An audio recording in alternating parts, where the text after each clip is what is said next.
A day in my life as a blogger, content creator, product ambassador. Kay tungod na receive naman nato ning product, we are going to grand opening ani atong product nga na-receive gikan sa GNT. So definitely I open the cellophane and look what is inside. So I slowly open the cellophane because according to the seller there is pakapin. Expectation versus reality. So the pakapin sa ato ang product is usa ka slimming juice. Mauto siya nga nalipay ra sad ko nga mingabot ng ato ang product nga safety o grabe ka sale. And definitely there is another pakapin, a death certificate. When I read the instruction of the death certificate, and of course there is pakapin money, so I did it again. And here we go, we are going to get out the product inside of the cellophane. And here we go, there is a product that we received from GNT that order in the Shopee. And now we are going to remove the cellophane because we need to out the product. Alam naman natin na makahirap talagang maghanap ng product, lalo na ngayon sa panahon sobrang mahal. Nagpapasalamat naman tayo sa mga seller dahil nagbibigay sila ng mga diskwento.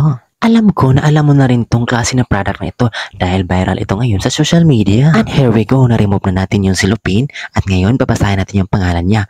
Ang pangalan niya ay Pearl Skin White Tomato. At ang advantage sa product na ito ay mayroong vitamin C na makakatulong to boost our immune system to fight the viruses na papasok sa ating katawan. At pangalawang advantages ng product na ito ay mayroon itong collagen na mag-iinan sa ating mga balat. At yun nga ay nabuksan na natin ang product at binabasa natin yung mga labels kung ano ang lalaman nito. Ano pa ang hinihintay mo? Yes, ikaw! Sino pa ba? Kung gusto kang mo-order, akong ibutang ang link sa ubos kung asa ka mag-add to cart sa mga product. Kay karon, daghan kayo sila mga diskwento, labi na sa mga free shipping, padulong diri sa ato.